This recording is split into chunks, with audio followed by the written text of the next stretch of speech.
Bonjour à tous, je suis Alexandre du podcast Le Fraudeur, le Hacker et vous. Nous avons reçu une question de Didier qui dit « J'ai lu dans la presse que les fraudeurs collaient des autocollants de code QR un peu partout et que en les scannant, on pouvait se faire voler de l'argent. Comment est-ce qu'on fait pour les repérer ?»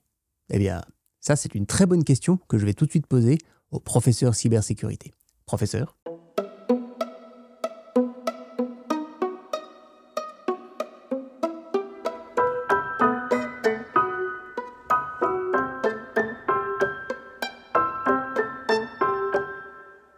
Eh oui Didier, les fraudeurs et les cybercriminels usent et abusent des codes QR pour nous tromper. Est-ce que tu sais d'ailleurs ce que veut dire code QR ou QR code en anglais? En fait, c'est un Quick Response Code. Ça sert pas à grand chose de savoir ça, sauf si tu tombes sur la question au Trivial Poursuite. Là maintenant tu sais. Mais en fait, ce code QR est venu en réponse aux limitations du code barre. Parce que la société DensoWave, qui est une filiale en fait de Toyota, étiquette aussi toutes les pièces dans le montage de la voiture. Seulement, le code barre, il est assez limité. Résultat, ils se sont retrouvés avec plusieurs codes barres sur chaque pièce qu'il fallait scanner à chaque fois qu'on montait une pièce sur la voiture. C'était compliqué et on perdait beaucoup de temps. Et donc en 1994 ou en 1994, deux ingénieurs qui sont Yashahiro Hara, qui est ici sur la photo, et Yakayuki Nagaya ont inventé le code QR. Ce code QR qu'en fait ils ont imaginé en jouant au jeu de Go. Ouais. Et ce code QR, il avait des gros avantages sur le code barre. D'abord, il stocke beaucoup plus d'informations. 43 maximum, 43 caractères alphanumériques sur un code barre, 100 fois plus dans un code QR. Le code barre se lit de manière linéaire, horizontale en fait. Il est unidirectionnel, tu le lis uniquement horizontalement. Le code QR, tu peux le lire, il est bidirectionnel. Tu peux le lire horizontalement et verticalement. Et ça, c'est très pratique. Surtout que le code barre, il a un gros problème.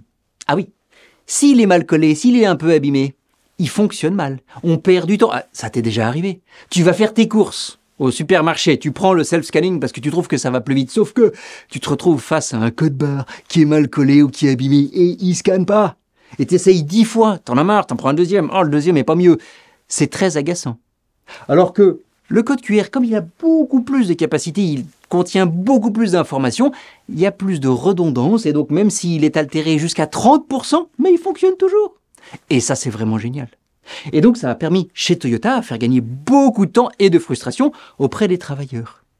Ça a tellement bien fonctionné, ils trouvaient ça tellement génial qu'en 1999 ou 1999, DensoWave a décidé de rendre le code QR public et gratuit pour tout le monde.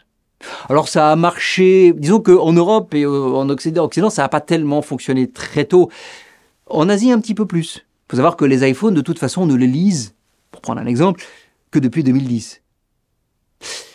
Les marketeers ont commencé à les utiliser parce que c'était très pratique. Tu prenais une affiche, tu mettais un code QR pour télécharger une application pour aller sur un site internet, tu scannes avec ton téléphone, tu vas directement sur la page. C'est facile d'emmener le client ou le chaland d'une image vers un site internet sur son téléphone par exemple.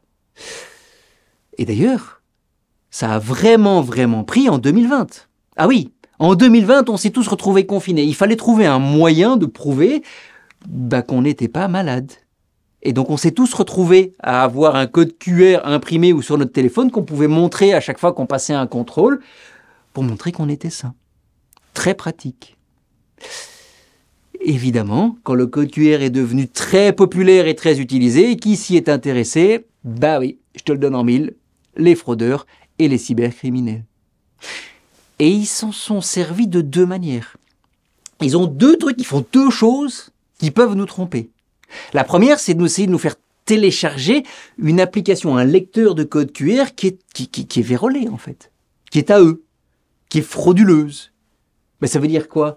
Ça veut dire que cette application, elle lit le code et elle t'envoie vers le site internet. Elle fait la réconciliation entre un code et un site internet. Oui, mais si cette application, elle appartient à un fraudeur, il décide de ce qu'elle fait.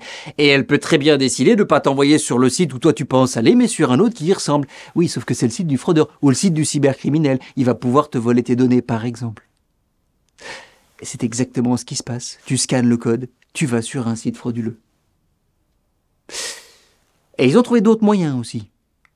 Ils ont trouvé l'autocollant QR code qu'ils ont commencé à coller partout, sur les parcs-mètres, sur les eurodateurs. On scanne, regarde ça, c'est comme un beau QR code collé à la main, là, il est comme costaud. Et quand tu scannes ça, bah, tu vas soit télécharger une fausse application, soit de toute façon vers une fausse page de paiement, et puis tu donnes ton argent au fraudeur, et en plus tu payes pas ta place. Donc quand la police passe et dit « Ah bah non, cette personne n'a pas payé », tu te prends une amende en plus. Cool, youpi. Ils ont même fait ça aussi pour les bornes de recharge des voitures électriques. Ils sont allés coller un code QR où il fallait télécharger l'application et en fait, bah, simplement, tu allais télécharger des choses du fraudeur et tu payais au fraudeur. Ou tu partageais tes coordonnées bancaires avec le fraudeur qui lui en profitait pour vider ton compte. Et puis ça ne chargeait pas de toute façon, donc il y avait un problème. Et donc, comment on se protège? Didier m'a demandé comment est-ce qu'on se protège. Eh bien, il y a 2 choses auxquelles il faut faire attention. La première, c'est que tu ne vas scanner les codes QR qu'avec l'application de ton appareil photo. Avec l'application de ton téléphone qui fait photo. Pourquoi? Bah parce que celle-là, c'est celle qui est native, qui vient avec le téléphone. Elle ne peut pas être vérolée. Si tu en utilises une autre, je ne sais pas laquelle c'est. Et je ne sais pas, là, maintenant, te dire en faisant cette vidéo, si elle est vérolée ou pas. Le mieux, tu l'effaces et tu n'utilises que la photo de ton téléphone pour scanner. Et ensuite, la deuxième chose, bah, tu regardes où tu vas, où tu arrives quand tu scannes un code. Qu'est-ce que je veux dire par là? Ben simplement, imagine, tu scannes un code QR là. Il te montre que tu vas sur safeonweb.be. Bah, c'est exactement là où tu vas aller. Qu'est-ce que tu fais? Tu peux appuyer dessus. C'est sûr. Maintenant, il y a certaines applications qui scannent et qui vont directement sur le site internet.